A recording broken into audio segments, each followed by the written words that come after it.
അതുകൊണ്ട് ഈ സദസ്സിലിരിക്കുന്ന എന്റെ പ്രിയപ്പെട്ട മുസ്ലിമേ, ഇരിക്കുന്ന നിങ്ങളിൽ ചില അല്ലാഹുവിന്റെ മലക്കുകൾക്ക് നല്ല പരിചയമാ. ഈ ഇരിക്കുന്ന ആണുങ്ങളും പെണ്ണുങ്ങളും ഉണ്ടല്ലോ, നിങ്ങളിൽ ചിലരെ ഈ നാട്ടുകാർക്കറിയില്ലെങ്കിലും അല്ലാഹുവിന്റെ മലക്കുകൾക്കറിയാ. ഈ നാട്ടുകാർക്ക് നിന്നെ അറിയില്ലെങ്കിലും പെണ്ണെ അല്ലാഹുവിന്റെ മലക്കുകൾക്ക് നിന്നെ വല്ലാത്ത പരിചയമുണ്ട്. ഈ സദസ്സിലിരിക്കുന്ന ചില വ്യക്തികൾക്ക് വേണ്ടി അല്ലാഹുവിന്റെ മലക്കുകൾ അല്ലാഹുവിനോട് ദുആ ചെയ്യുമെന്ന് ആദരവായ പ്രവാചകൻ നബി മുഹമ്മദ് മുസ്തഫ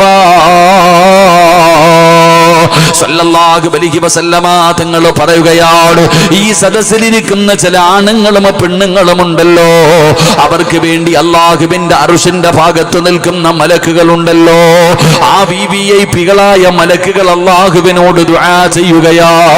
അല്ലാഹുമ്മ ഗുഫിർ ലഹു, അല്ലാഹുമ്മ ഇർഹംഹു, പുറത്തു കൊടുക്കണേ അല്ലാ, കരുണ കാണിക്കണേ അല്ലാ എന്ന് അല്ലാഹുവിന്റെ മലക്കുകൾ ദുആ ചെയ്യുന്ന ചില വിഭാഗമുണ്ടെന്ന് ആദരവായ പ്രവാചകൻ നബി മുഹമ്മദ് മുസ്തഫ. ഉറക്കപ്പറ, ആദരവായ പ്രവാചകൻ നബി മുഹമ്മദ് മുസ്തഫ. എന്റെ പ്രിയമുള്ള സഹോദരങ്ങളെ, സഹോദരിമാരെ, അല്ലാഹുവിന്റെ മലക്കുകളുടെ ദുആ കിട്ടുന്ന വിഭാഗമാരാ. അല്ലാഹുവിന്റെ മലക്കുകൾ ദുആ ചെയ്യുന്ന ലിസ്റ്റിൽ എന്റെ പ്രിയപ്പെട്ട സഹോദരങ്ങളോട് സഹോദരിമാരോട് ആ വിഭാഗത്തിൽ പെടാൻ നിന്നെ കൊണ്ട് കഴിഞ്ഞിട്ടുണ്ടോ? അല്ലാഹുവിന്റെ മുഖറബുൽ അംലാക്ക് മലക്ക് ജിബ്രീൽ അലൈഹിസ്സലാം മുതൽ തുടങ്ങുന്ന എത്രയെത്രയോ മലക്കുകൾ പടച്ചവനെ, അവരുടെ എണ്ണം നമുക്കാർക്കും അറിയില്ലല്ലോ. അല്ലാഹുവിനല്ലാതെ മലക്കുകളുടെ എണ്ണം എന്റെ പ്രിയപ്പെട്ടവരെ ഒരു മനുഷ്യരും അറിയില്ലല്ലോ. അതുകൊണ്ട് അല്ലാഹുവിന്റെ പരിശുദ്ധമായ ഖുർആൻ അവിടുന്ന് ഒന്നാമതായി പറഞ്ഞു തരികയാ. അല്ലാഹുവിന്റെ മലക്കുകൾ ദുആ ചെയ്യുന്ന ഒന്നാമത്തെ വിഭാഗം ആരെന്നറിയുമോ? ഈ സദസ്സിലിരിക്കുന്ന എല്ലാവരും പാപം ചെയ്തവരാണ്. ഇരിക്കുന്ന താടിയുള്ളവനും തടമ്പുള്ളവനും പ്രസംഗിക്കുന്നവനും ഇമാമായി നിൽക്കുന്നവനും ഈ ശരീരത്തിൽ ഇപ്പൊ കയ്യിൽ തസ്ബീഹ് പിടിച്ചുകൊണ്ട് അല്ലാഹുവേ ദിക്ർ പറഞ്ഞുകൊണ്ടിരിക്കുന്ന ഉമ്മയുണ്ടല്ലോ. നമ്മളെല്ലാവരും ജീവിതത്തിൽ പാപം ചെയ്തവരാ. പാപം ചെയ്യാത്ത ഒരു മനുഷ്യനുമില്ലല്ലോ. പടച്ചവനെ, ചെയ്തു പോയ പാപങ്ങളുടെ കണക്ക് ചോദിച്ചാൽ പടച്ചവനെ 100 വർഷത്തെ ഒന്നും ചോദിക്കണ്ട. ഇന്ന് രാവിലെ ഉറക്കപ്പായിൽ നിന്ന് എഴുന്നേറ്റത് മുതൽ ഈ നിമിഷം വരെ ചെയ്തതിന്റെ കണക്കെടുക്കാൻ പറ്റുമോ? പടച്ചവനെ, കണ്ണുകൊണ്ട് കണ്ടത് പാപമാട്, ചെവി കൊണ്ട് കേട്ടത് പാപമാട്, നാവ് കൊണ്ട് പറഞ്ഞത് പാപമാട്, കൈകൊണ്ട് പിടിച്ചത് പാപമാട്, കാലുകൊണ്ട് നടന്നത് പാപത്തിലേക്കാട്, ഹൃദയം കൊണ്ട് ചിന്തിച്ചത് പോലും പാപമാട്.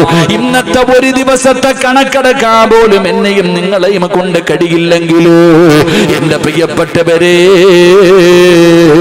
فمن يعمل مثقال ذرة خيرا يره ومن يعمل مثقال ذرة شرا يره. പടച്ചവനെ, ഒരു കടുകുമണിയുടെ അളവെങ്കിലും നന്മയാണെങ്കിലും തിന്മയാണെങ്കിലും അതിനുള്ളത് നമ്മൾ അനുഭവിക്കേണ്ടി വരും എന്ന് പരിശുദ്ധമായ ഖുർആൻ ഇവിടുന്ന് പരിചയപ്പെടുത്തുമ്പോ അല്ലാഹുവിന്റെ മലക്കുകൾ ദുആ ചെയ്യുന്ന ഒന്നാമത്തെ വിഭാഗമാരാ. ജീവിതത്തിൽ പറ്റിപ്പോയ പിഴവുകളുണ്ടല്ലോ, അറിഞ്ഞും അറിയാതെയും ഒറ്റയ്ക്കും കൂട്ടമായി രഹസ്യമായി പരസ്യമായി ഞാനും നിങ്ങളും ഈ 30, 30, 40, 50, 60 കൊല്ലമായവരുണ്ടല്ലോ. നിന്റെ ജീവിതത്തിൽ ചെയ്തു പോയ പാപങ്ങളുണ്ടല്ലോ. ആ പാപങ്ങൾ ആരെങ്കിലും ചെയ്തു പോയത് അല്ലാഹുവിന്റെ മുന്നിൽ ഏറ്റു പറഞ്ഞു കഴിഞ്ഞാൽ, ജീവിതത്തിൽ പറ്റിപ്പോയ പിഴവുകൾ ഈ ലോകത്തിന്റെ അധിപനായ പടച്ച റബ്ബിന്റെ ദർബാറിലേക്ക് ഇരു കരങ്ങൾ ഉയർത്തിയിട്ട് പൊട്ടിക്കരന്നുകൊണ്ട് തൗബ ചെയ്താൽ അല്ലാഹുവിലേക്ക് പശ്ചാത്തപിച്ച് മടങ്ങുന്നവനുണ്ടല്ലോ, അവൻ അല്ലാഹു കൊടുക്കുന്ന പ്രതിഫലമെന്താ?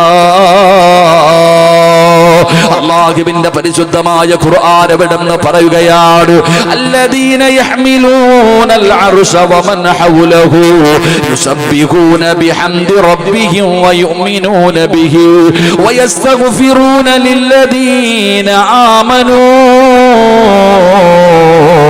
ربنا وسعت كل شيء رحمة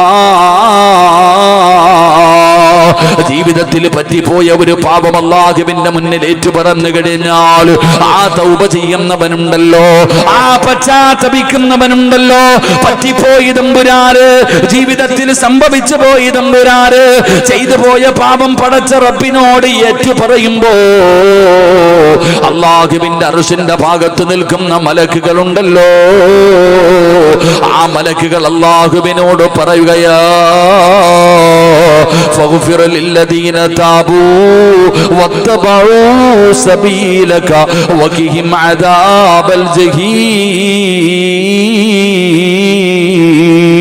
നീ നിന്റെ ജീവിതത്തിൽ ചെയ്തു പോയ ഒരു പാപം അല്ലാഹുവിന്റെ മുന്നിൽ ഏറ്റുപറയുമ്പോ എന്റെ പ്രിയപ്പെട്ട പെങ്ങള് മോളെ ദുആ ചെയ്യാൻ പറയുന്നത് വെറുതെയല്ല, ദുആ ചെയ്യാൻ പറയുന്നത് വെറുതെയല്ല. എപ്പോഴും ദുആ ചെയ്യണം. ചോദിക്കുമല്ല ഉസ്താദേ എന്തിനാ എപ്പോഴും ഇങ്ങനെ ദുആ ചെയ്യുന്നത്? എടാ ചെറുപ്പക്കാരാ, ദുആ ചെയ്താ കിട്ടുന്ന പ്രതിഫലം എന്തെന്നറിയോ? നിന്റെ ശബ്ദം പോലും അല്ലാഹുവിന്റെ മലക്കുകൾക്ക് പരിചയമാ, നിന്റെ ശബ്ദം പോലും അല്ലാഹുവിന്റെ മലക്കുകൾക്ക് പരിചയമാ.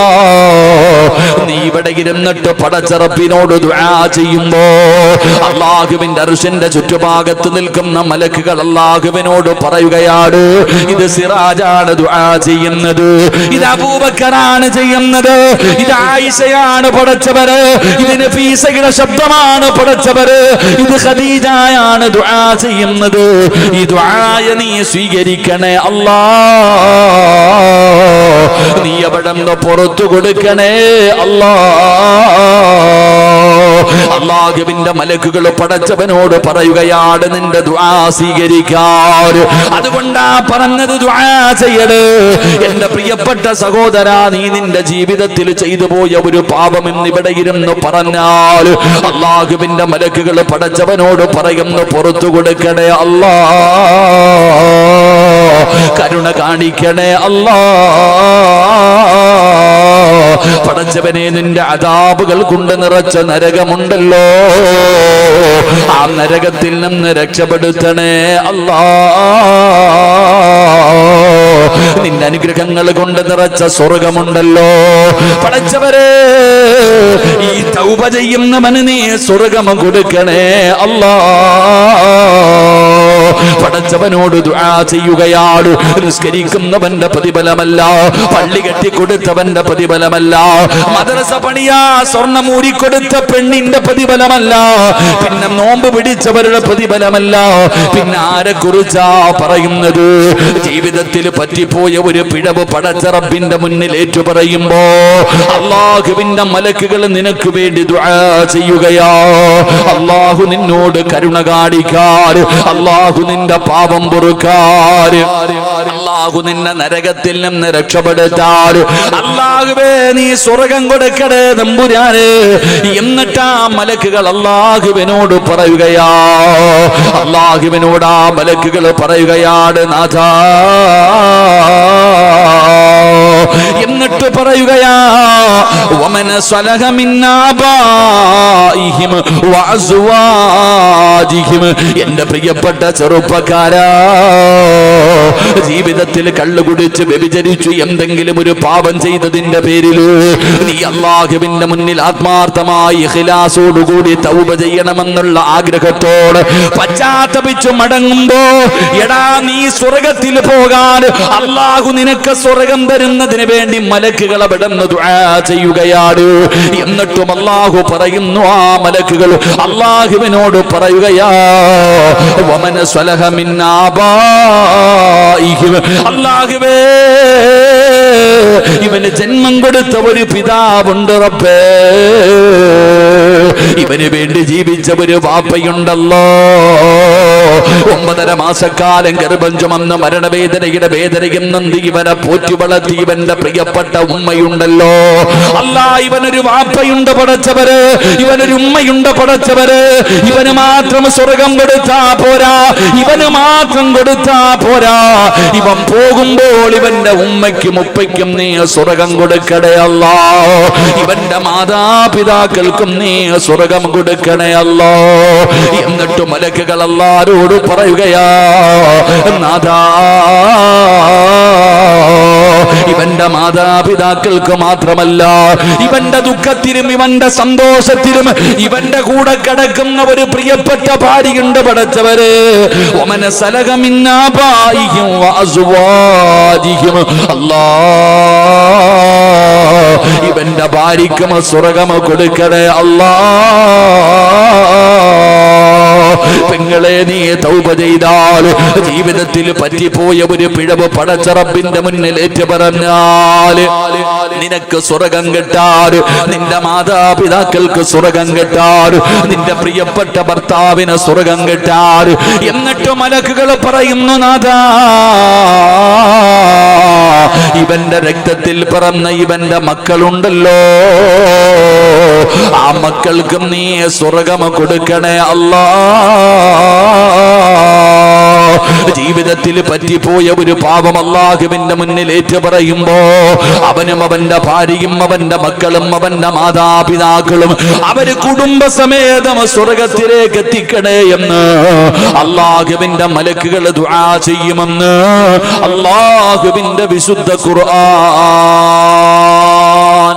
അല്ലാഹുവിന്റെ പരിശുദ്ധമായ ഖുർആൻ പറയുകയാ, ജീവിതത്തിൽ ചെയ്തു പോയ ഒരു പാപം അല്ലാഹുവിന്റെ മുന്നിൽ ഏറ്റുപറഞ്ഞ് തൗബ ചെയ്ത് നന്നായ നീയും നിന്റെ ഭാര്യ, നിന്റെ മക്കൾ, നിന്റെ ഉമ്മ, നിന്റെ വാപ്പ, നിങ്ങളെ കുടുംബസമേതം സ്വർഗത്തിൽ വിടണേ എന്ന് അള്ളാഹുവിൻ്റെ മലക്കുകൾ ദുആ ചെയ്യുമെന്ന് വിശുദ്ധ ഖുർആൻ. അള്ളാഹു നമുക്ക് ഈമാൻ നൽകുമാറാകട്ടെ.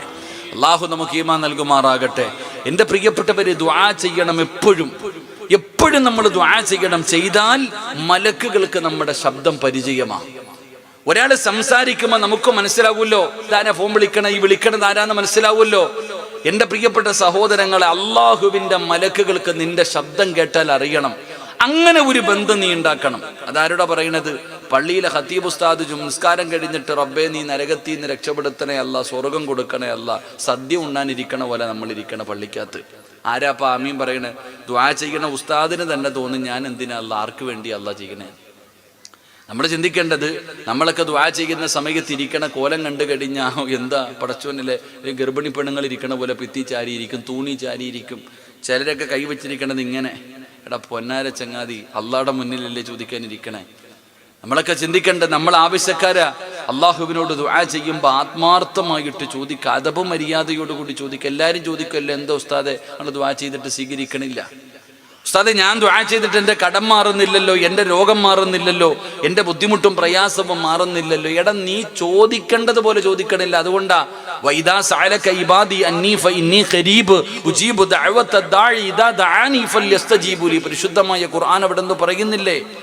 എടാ, ആരല്ലാഹുവിനോട് ദുആ ചെയ്താലും മൂന്നാലൊരു കാര്യം അല്ലാഹുവിന് കൊടുക്കുമെന്ന് നബിയിന റസൂലുള്ളാഹി സ്വല്ലല്ലാഹി അലൈഹി വസല്ലമ തങ്ങൾ പറഞ്ഞു, നീ കൈ ഉയർത്തിയിട്ട് താഴ്ത്തുമ്പോ എന്തെങ്കിലും ഒന്ന് നിനക്ക് കിട്ടും. മൂന്ന് കാര്യങ്ങളിൽ ഏതെങ്കിലും ഒന്ന് നിനക്ക് കിട്ടും. നബി സല്ലല്ലാഹു അലൈഹി വസല്ലമ തങ്ങൾ പറഞ്ഞു, ഒന്ന്, നീ ദുആ ചെയ്ത കാര്യം തന്നെ അല്ലാഹു തരും. ചിലപ്പോൾ നീ ചോദിക്കുന്നത് തന്നെ അല്ലാഹു തരാം. നീ എന്താണോ ചോദിച്ചത് അത് തന്നെ റബ്ബ് തരും. അല്ലെങ്കിൽ രണ്ട്, നബി സല്ലല്ലാഹു അലൈഹി വസല്ലമ തങ്ങൾ പറഞ്ഞു, ആ ദുആ നാളെ പരലോകത്തിലേക്ക് അല്ലാഹു മാറ്റിവെക്കും. നീ ചോദിക്കുന്ന അല്ലാഹു തരൂല്ല, പരലോകത്തേക്ക് മാറ്റിവെക്കും. പരലോകത്തേക്ക് മാറ്റിവെക്കലാണ് ഏറ്റവും നല്ലത്. കാരണം നാളെ പരലോകത്ത് മീസാൻ എന്ന ത്രാസിൽ നന്മ തിന്മകൾ തൂക്കുമ്പോൾ ചില നന്മകൾ കൊണ്ടുവന്ന് ഇങ്ങനെ ഇട്ടുകൊടുക്കുക. അപ്പൊ ചോദിക്കുക, എന്താ അല്ലാഹ് പടശ്വനി, ഇത് ഞാൻ ചെയ്തൊന്നും അല്ലല്ലോ. അപ്പോഴാ പറയണത്, നീ ദുനിയാവിൽ വെച്ച് ദുആ ചെയ്തില്ലേ, ആ ദുആയാ. നീ ദുനിയാവിൽ വെച്ച് ചോദിച്ചിട്ട് അന്ന് കിട്ടിയില്ല, അത് ഞാൻ ഇങ്ങോട്ട് മാറ്റി വെച്ചതാ. ഈ സമയത്ത് മനുഷ്യൻ പറയുവത്ര, എൻ്റെ ദുആ ഒന്നും സ്വീകരിക്കാതിരുന്നാൽ മതിയായിരുന്നു. കാരണം അവിടെ കിട്ടും. ഒന്നുകിൽ ദുനിയാവിൽ വെച്ച് കിട്ടും, ഇല്ലെങ്കിൽ ആഖിറത്തിൽ കിട്ടും. ഇനി ദുനിയാവിലും ഇല്ല, ആഖിറത്തിലും ഇല്ലെങ്കിൽ മൂന്നാമത്തെ കാര്യം, നീ ചോദിച്ചത് തന്നില്ലെങ്കിലും നിനക്ക് വരാനിരിക്കുന്ന ഒരു ഷർറെങ്കിലും അല്ലാഹു തട്ടിമാറ്റുമെന്ന് നബി മുഹമ്മദ് മുസ്തഫ. അപ്പൊ കൈ പൊക്കിയിട്ടുണ്ടോ, എന്തെങ്കിലും ഒന്ന് അല്ലാഹു തന്നിരിക്കും. അതാ അല്ലാഹു അങ്ങനെ മാന്യന. നീട്ടി വരുന്നവനെ നീയേ ഗേറ്റ് അടയ്ക്കത്തുള്ളൂ. ഇപ്പൊ മദ്രസ ഈ ഇടിഞ്ഞു വീഴാൻ കിടക്കണ മദ്രസയുടെ പിരിവായിട്ട് നീട്ടി വരുമ്പോൾ നീ എന്ത് പറയും? കഥ അടച്ചിട്ടില്ല എന്ന് പറയാൻ, ഉറങ്ങുക എന്ന് പറയാൻ, പുറത്തു പോയി എന്ന് പറയാൻ. ബക്കറ്റും കൊണ്ട് വരുമ്പോൾ ചിരിച്ചുകൊണ്ടിരിക്കും. ചോദിച്ചാൽ പറയും ഒന്നുമില്ല എന്ന്. അല്ലാഹു കാക്കുമാറാകട്ടെ. നമ്മളെങ്ങനെ ഉണ്ടെങ്കിലും ഇല്ലെന്ന് പോക്കറ്റിൽ വെച്ചിട്ട് ഉറങ്ങും, ഇല്ലേ? ബക്കറ്റുമായിട്ട് വരുമ്പോൾ പോക്കറ്റിൽ വെച്ച് നമ്മളാരെന്നറിയോ, അള്ളാടെ പള്ളിക്കകത്ത് വെള്ളിയാഴ്ച പോയിരിക്കും, ഇല്ലിപ്പോൾ ബാലിൻ്റെ സദസ്സിൽ ബക്കറ്റുമായിട്ട് വരുമ്പോൾ 100 രൂപയുടെ നോട്ടെടുത്ത് ബക്കറ്റിനകത്തിട്ടിട്ട് 90 തിരിച്ചു വരും, 10 അള്ളാഹിക്കും. ഇതാ നമ്മളെങ്ങനെ എങ്കിൽ അല്ല അങ്ങനല്ല. അള്ളാടെ മുന്നിൽ ആര് കൈ നീട്ടിയാലും എൻ്റെ പ്രിയപ്പെട്ടവരെ അള്ളാഹു വെറുതെ മടക്കൂല. ഈ 3 എന്തെങ്കിലും അള്ളാഹുവിന് കൊടുക്കുമെന്ന് നബിയിന റസൂലുള്ളാഹി സ്വല്ലല്ലാഹു അലൈഹി വസല്ലമ തങ്ങൾ അവിടെന്ന് പറഞ്ഞു തരുമ്പോൾ, എൻ്റെ പ്രിയപ്പെട്ടവരെ ഇന്ന് ഈ വഅദിന്റെ സദസ്സിൽ ദുനിയാവിലെ സ്വർഗ്ഗമാണ്. ഈ സ്വർഗ്ഗത്തിൽ ഇരുന്ന് കൊണ്ട് പടച്ച റബ്ബിന്റെ മലക്കുകളുടെ ദുആ കിട്ടുന്ന വിഭാഗത്തിലെ പടരപടാ ചെറുപ്പക്കാരാ, ഇവിടെ ഇരുന്നിട്ട് അല്ലാഹുവിന്റെ മലക്കുകൾ ദുആ ചെയ്യുന്ന വിഭാഗത്തിൽ പെടണേ. അതിന് ചെയ്യേണ്ട കാര്യം എന്തെന്നറിയോ?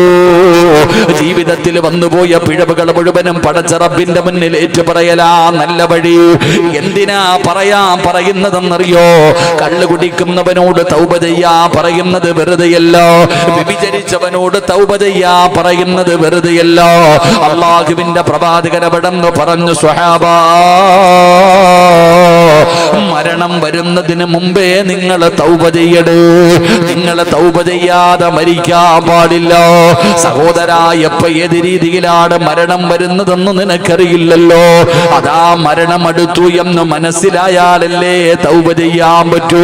അതുകൊണ്ട് എന്റെ പ്രിയപ്പെട്ടവരോട് പറയുകയാണ്, തൗബ പിന്തിപ്പിക്കല്ലേ. തൗബ ചെയ്താ കിട്ടുന്ന ഒരു പ്രതിഫലം എന്തെന്നറിയുവോ? മഹാനായ ആദരവായ പ്രവാചകൻ നബി മുഹമ്മദ് മുസ്തഫ സല്ലല്ലാഹു അലൈഹി വസല്ലമ തങ്ങൾ അവിടുന്ന് പ്രവാചകൻ അവിടുന്ന് തൗബയെ കുറിച്ച് പറഞ്ഞു കൊടുക്കുമ്പോ, അല്ലാഹുവിന്റെ പ്രവാചകന്റെ മുന്നിലേക്ക് യുവത്വത്തിലൂടെ നടന്നു പോകുന്ന മായിസ് എന്ന് പറയുന്ന ഒരു ചെറുപ്പക്കാരൻ കടന്നു വരികയോ.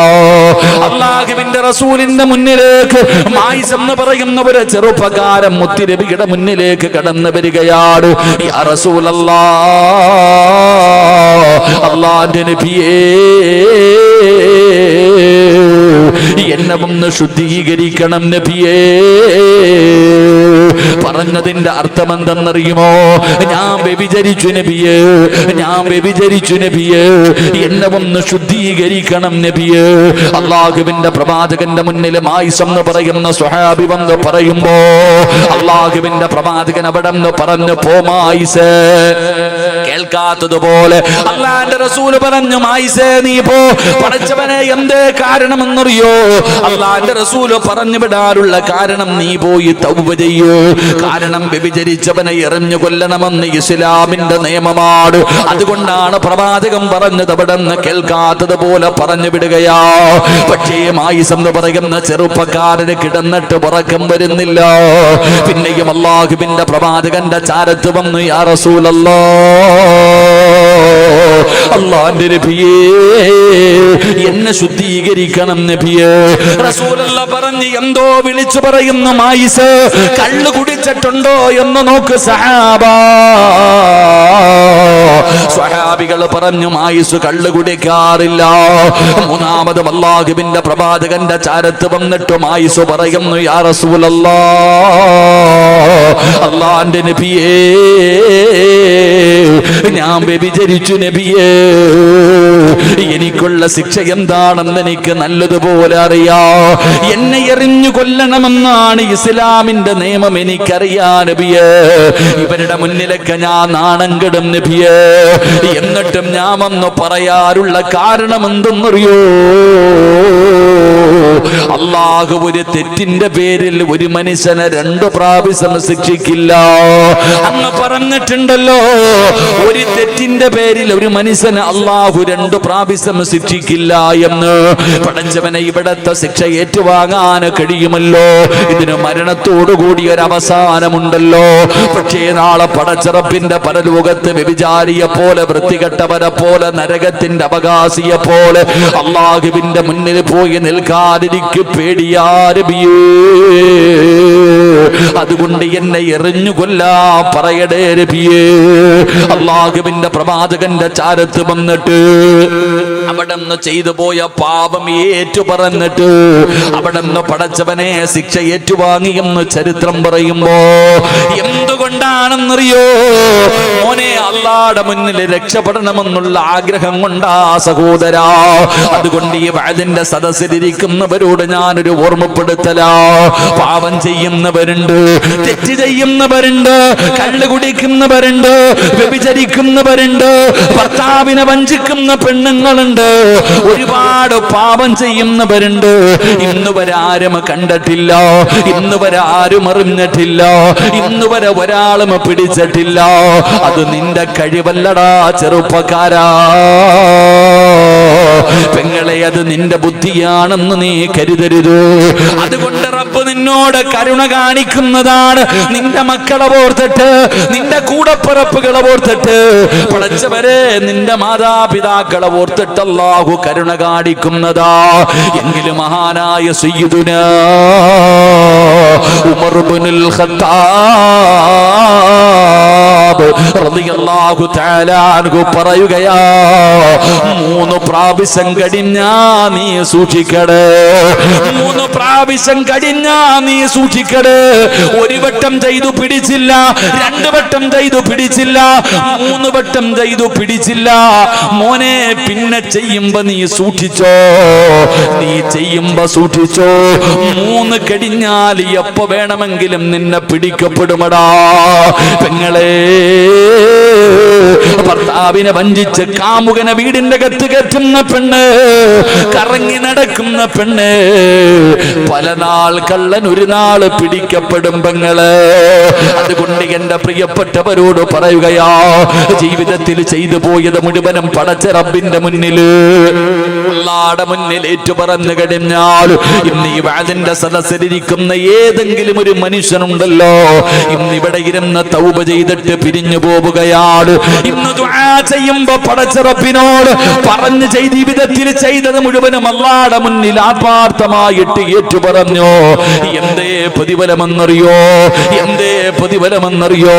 സഹോദരാ, ഒരുപാട് നിലവിളിക്കണമെന്നില്ല. പലർക്കും എങ്ങനെയാണ് പറയേണ്ടതെന്ന് പോലും അറിയില്ലല്ലോ. അല്ലാഹുവിന്റെ മുന്നിൽ എങ്ങനെയാണ് ദുആ ചെയ്യേണ്ടതെന്നറിയില്ലല്ലോ. 1 മണിക്കൂറൊന്നും ദുആ ചെയ്യണ്ട. പറയുന്നതൊരു ചെറിയ വാക്കാണെങ്കിലും ഇഖ്ലാസോടുകൂടി പറഞ്ഞാൽ അല്ലാഹു അവിടുന്ന് സ്വീകരിക്കുമല്ലോ. ഒരു ചരിത്രം പറയട്ടെ. മഹാനായ കലീമുല്ലാഹി മൂസാ നബി അലൈഹിസ്സലാം, അല്ലാഹുവിന്റെ പ്രവാചകനായ മൂസാ നബി അലൈഹിസ്സലാമിന്റെ മുന്നിലേക്ക് ജനങ്ങൾ കടന്നു വന്നിട്ട് പറയുന്നു, മൂസ നബിയേ, വെള്ളമില്ല നബിയേ, വെള്ളക്ഷാമമാണ് നബിയേ, 4 കാലികൾക്ക് പോലും കുടിക്കാ വെള്ളമില്ല. അതുകൊണ്ട് അല്ലാഹുവിനോട് മഴ കിട്ടുന്നതിന് വേണ്ടി ദുആ ചെയ്യണം.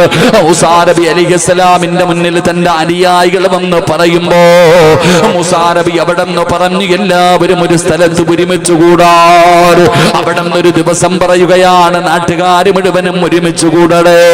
അങ്ങനെ ഒരു വലിയ ഗ്രൗണ്ടിലെ ജനങ്ങൾ മുഴുവനും ഒരുമിച്ച് കൂടുകയാണ്. മൂസാ നബി അലൈഹിസ്സലാം അവരുടെ മുന്നിലേക്ക് വന്നിരുന്നു. എന്നിട്ട് ഈ ലോകത്തിന്റെ അധിപനായ പടച്ചറപ്പിന്റെ ദർബാറിലേക്ക് തന്റെ ഇരുകരങ്ങൾ ഉയർത്തിയിട്ട് മൂസാ നബി അവിടെ നിന്ന് ദുആ ചെയ്യുന്നു, അല്ലാഹ് മഴ തരണേ, അല്ലാഹ് മഴ കിട്ടുന്നതിന് വേണ്ടി പടച്ചറപ്പിനോട് ദുആ ചെയ്യുകയാ. എന്റെ പ്രിയപ്പെട്ടവരെ, മഴയുടെ ഒരു അടയാളവും കാണുന്നില്ല, മഴയുടെ ഒരു അടയാളവും കാണുന്നില്ല. അതാ മൂസാ നബി അവിടെ നിന്ന് ദുആ ചെയ്യുമ്പോ അതാ പറയുന്ന മൂസ നബിയേ, അല്ലാഹു മഴ തരില്ല നബിയേ, ദുആ സ്വീകരിക്കില്ല നബിയേ. കാരണമെന്തേ ജിബ്രീൽ, കാരണമെന്തേ ജിബ്രീൽ, അങ്ങയുടെ മുന്നിലിരിക്കുന്ന ജനങ്ങളുടെ ഇടയില്, അങ്ങയുടെ മുന്നിലിരിക്കുന്ന ജനങ്ങളുടെ ഇടയില് 40 കൊല്ലമായിട്ട് പാപം ചെയ്തുകൊണ്ട് നടക്കുന്ന ഒരുത്തനിരിപ്പുണ്ട്. അവൻ 40 വർഷമായിട്ട് അല്ലാഹുവിനെ മറന്നു നടക്കുന്നവനാ. അവൻ ഇവിടെ നിന്ന് എഴുന്നേറ്റ് പോകാതെ അല്ലാഹു മഴ തരില്ല നബിയേ.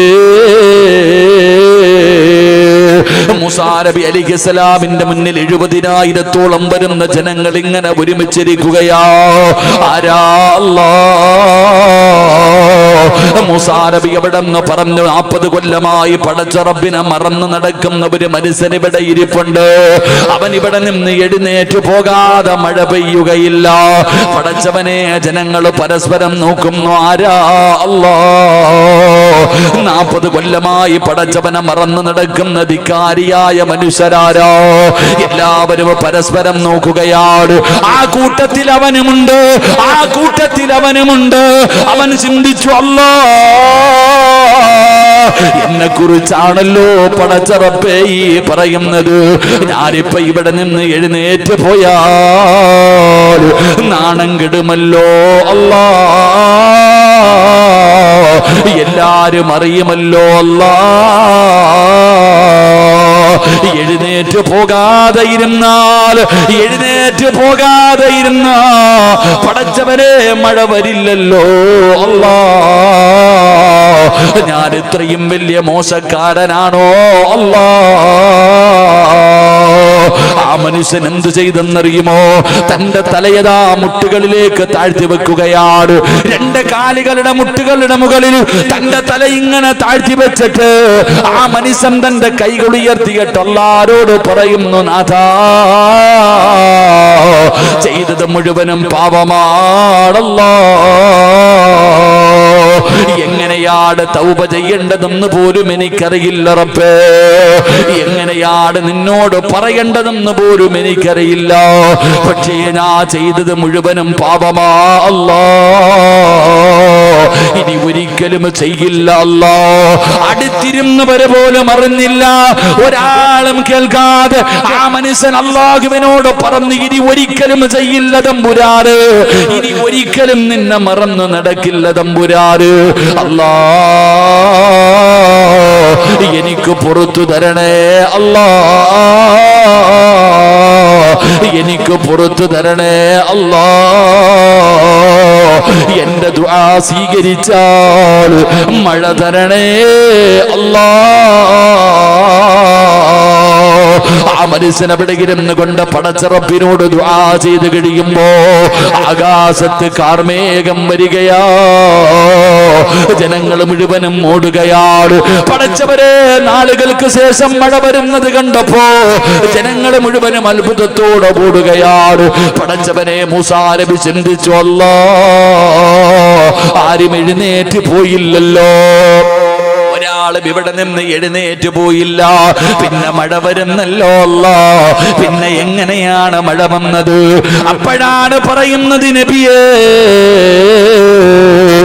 ആ മനുഷ്യൻ അല്ലാഹുവിനോട് ദുആ ചെയ്തതിന്റെ സന്തോഷത്തിലാ, ആ മനുഷ്യൻ അല്ലാഹുവിനോട് തൗബ ചെയ്തതിന്റെ സന്തോഷത്തിലാണ് അല്ലാഹു മഴ വരുന്നതെന്നും അവിടെ നിന്ന് പറഞ്ഞു കൊടുത്തെന്ന് ചരിത്രം പറയുമ്പോ, പ്രിയപ്പെട്ട ചെറുപ്പക്കാരാ, ഒരുപാട് നിലവിളിക്കണ്ട.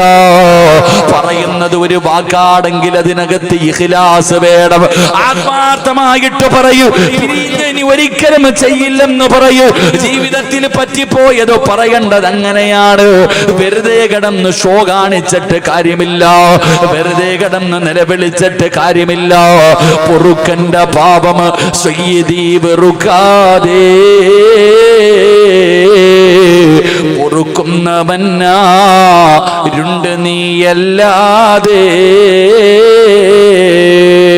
അല്ലാഹുവോട് പറയണം, പടച്ചവരെ, നിന്നെക്കാലം പൊറുക്കുന്ന ഒരാൾ ഈ ദുനിയാവിലില്ല അല്ലാഹ്. നീ ഗഫൂറാണ് അല്ലാഹ്, നീ റഹീമാണ് അല്ലാഹ്, നീ കരുണക്കടലാണ് അല്ലാഹ്, നീ 100 കൊല ചെയ്തവന് പുറത്തു കൊടുത്തവരാ. അതുകൊണ്ട് റബ്ബേ, പറ്റിപ്പോയതാണ് നാഥാ, എന്റെ പാപം പൊറുക്കണേ അല്ലാഹ്. ആത്മാർത്ഥമായിട്ട് പടച്ച റബ്ബിനോട് ദുആ ചെയ്താൽ അല്ലാഹു നിന്റെ പാപം പൊറുക്കുകയാ, അല്ലാഹു നിന്റെ പാപം പൊറുക്കുകയാ. ഇന്നിവിടെ ഇരുന്ന് കരഞ്ഞു ദുആ ചെയ്ത് തൗബ ചെയ്ത് സലാം പറഞ്ഞു സ്വലാത്ത് പറഞ്ഞിട്ട് നീ ഇവിടെ നിന്ന് ഇറങ്ങിപ്പോയി. ഈ പോകുന്ന വഴിയിൽ മരിച്ചാൽ, ഈ പോകുന്ന വഴിയിൽ നീ എങ്ങാടം മരിച്ചുപോയാ നാളെ 3 കഷ്ടം വെള്ളത്തുടിയിൽ പൊതിഞ്ഞിട്ട് നിന്റെ ജനാസ ഇവിടത്തെ പള്ളിയിൽ കൊണ്ടുവരുമല്ലോ. അവിടെ നിന്ന് മയ്യത്ത് നമസ്കാരം കഴിഞ്ഞിട്ട് നിന്റെ ജനാസ പള്ളിയുടെ പുറകിൽ കാണുന്ന ആ ഖബർസാനുണ്ടല്ലോ, ആ ഖബർസാനിലേക്ക് നിന്റെ മയ്യത്ത് കൊണ്ടിറങ്ങുമ്പോ ഖബറാളികൾക്ക് പെരുന്നാളിന്റെ സന്തോഷമാ. പള്ളിപ്പറമ്പിൽ കിടക്കുന്ന ഖബറാളികൾക്ക് വലിയ സന്തോഷമാണ്. കാരണമെന്തെന്നറിയോ? നീ പോകുന്നത് കാരണമാ, നീ പോകുന്നതിന് കാരണമാ. മഹാനായ സയ്യിദുനാ അബൂ ഹുറൈറ റളിയല്ലാഹു തആല അവിടുന്ന് നിവേദനം ചെയ്യുന്ന ഹദീസിൽ കാണാ, എടാ ചെറുപ്പക്കാരാ, തൗബ ചെയ്തിട്ടാണോ മരിക്കുന്നത്? പശ്ചാത്തപിച്ചു മടങ്ങിയിട്ടാണോ മരിക്കുന്നത്? എടാ, നിന്റെ ഖബറിന്റെ ചാരത്ത് കിടക്കുന്നവരുണ്ടല്ലോ, നിന്റെ ഖബറിന്റെ പരിസരത്ത് കിടക്കുന്നവരുണ്ടല്ലോ, നിനക്കല്ല തരുന്ന പ്രതിഫലമല്ല, നിനക്കല്ല തരുന്ന പ്രതിഫലമല്ല.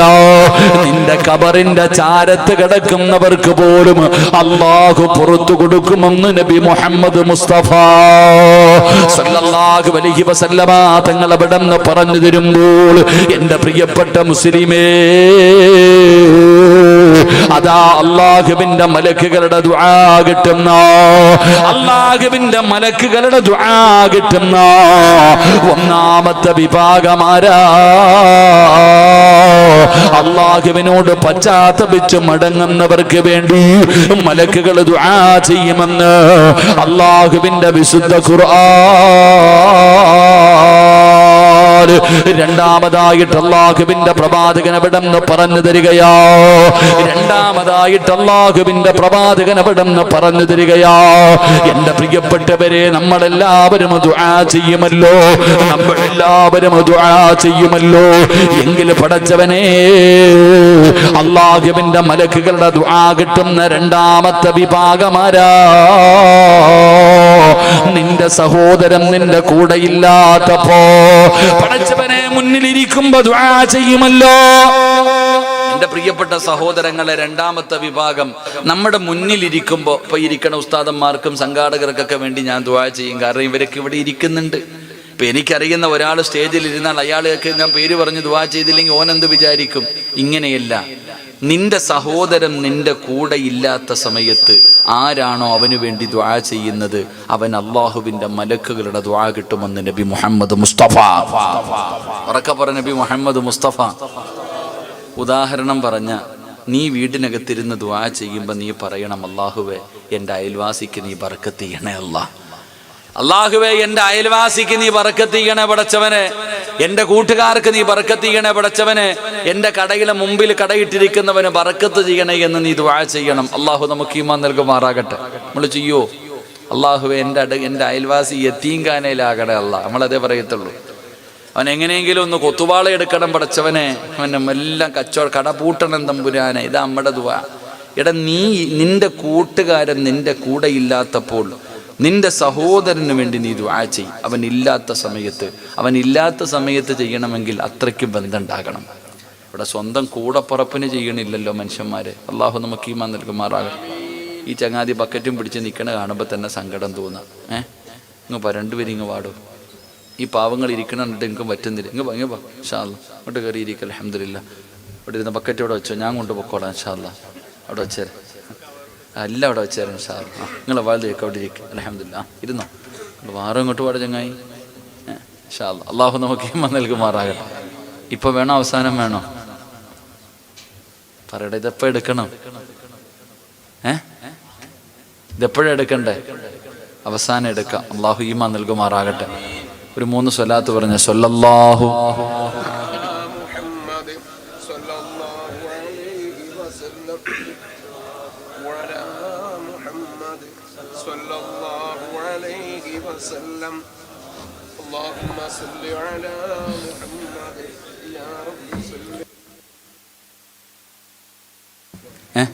ഇരുന്ന് പറഞ്ഞോട്ടെ, ബുദ്ധിമുട്ടൊന്നും ഇല്ലല്ലോ. ചെറുതായിട്ട് എന്തോ ഒരു ചെറിയ മിസ്റ്റേക്ക്, കുഴപ്പമില്ല. ഈ ഉറക്കമൊന്നും ഇല്ലല്ലോപ്പാ, യാത്രയില്ല ഫുൾ. ഇന്ന് രാവിലെ ഇറങ്ങിയതാ, നല്ല യാത്ര. ഇരുന്നോട്ടെ.